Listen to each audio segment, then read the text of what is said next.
Now you know what that means, don't you? My little Daleks found its way back to my desk. You might remember last week I tried to hide it in amongst Michael the director's little collection, and he found it. And you know, it didn't even take him 2 seconds. He spotted it immediately, the little imposter that it was, in amongst all his Star Wars toys, and said, Brymer, get that off my desk. So it's safely back on my desk, Ian, you'll be happy to know. And I was looking at our forum and seeing all the people who contribute to it, and Tobias Vaughan is obviously a big Doctor Who fan, and he's been suggesting that he gets me a little Cyberman to keep the little Dalek company, although I guess I would have to put them at opposite sides, but that's a great idea. But do you know, we really appreciate all your comments that you do write into the forum, and you've been talking about Cybermen and sewers and all that sort of stuff, which is completely appealing to us. But Tobias asked last night what happened at the end of North Tonight and why was I laughing.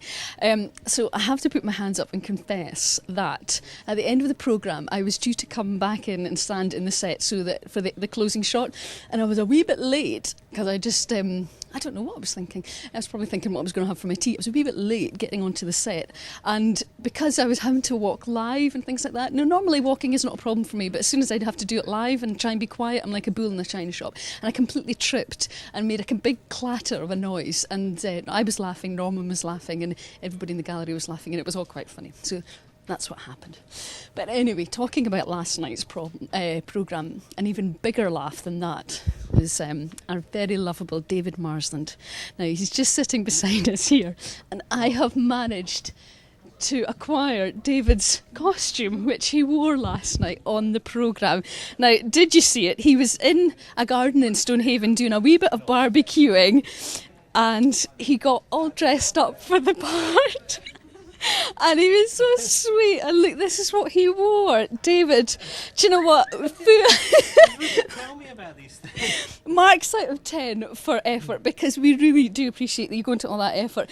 But David, you wore them with socks and shoes. What were you thinking? Well, you weren't really supposed to see the... Yes! Get away from my shoes, woman!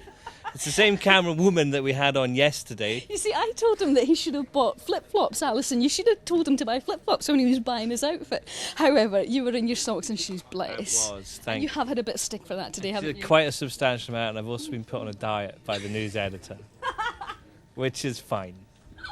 And what do you think of the outfit? Will you be wearing it again? Can we expect to see it on North Tonight again? Yeah, absolutely. It'll go on. You send your requests and we'll use it every day. I want to get Norman in it. Norman will look great in it. This is Norman's gear. It probably is, actually. He's probably kept that one very quiet. David, you're an absolute gem. Thank you very much for giving us a wee bit of light relief on last night's programme.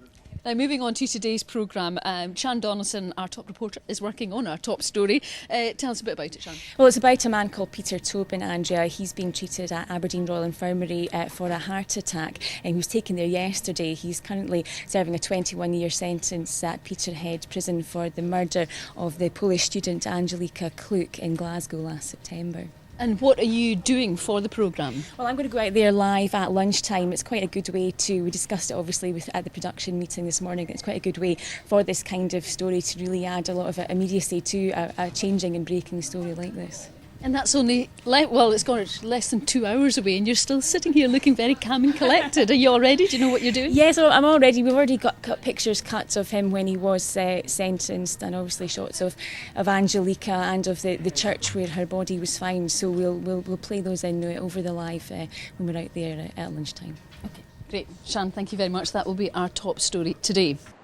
If we just come round here, and amongst it all, there's one girl who's completely demob happy today. That's Lindsay, our clubbing girl, because you're about to go on a busman's holiday because you're away to Ibiza to do some interviews. I'm going to Ibiza on Saturday and I'm really excited and I can't wait. No, do you know what? We would never have known that, Lindsay, because you haven't told anybody that you're going on holiday or that you're even remotely excited. Well, basically I'm going to be speaking to a local lad who's from Kintore. He's called Chris Lake. I'm going to be speaking to him at Space, so I'm really looking forward to that. He enjoyed chart success with a really good tune called Changes, which Andrew didn't know about. I had no idea. I'm far too old for that. And just yesterday I set up a brand new MySpace page for the STV Club, so Here it is. It's Okay, nice and let's shiny have a new. look at that, Alison. Are those completely blinged up headphones? Yeah, I want a pair. Oh, 'Cause do you know- I do DJ myself, but I'm getting there, and I really would like a set of these headphones. I think they're brilliant. Fantastic. So you're actually going on holiday, but you're not going just to do these interviews. You're going on holiday, going on and holiday, you're yeah. going to do some work for us I while was you're there. only supposed to be going for. Dedicated. I was only supposed to be going for 2 weeks, but however, I've decided to miss my flight home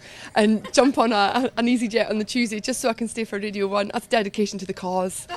And also, I'm going to be stealing Chris Harvey's Barbie from his desk and taking it on tour to Ibiza and taking lots of photos. So when he gets back, he'll see that his Barbie's been raving.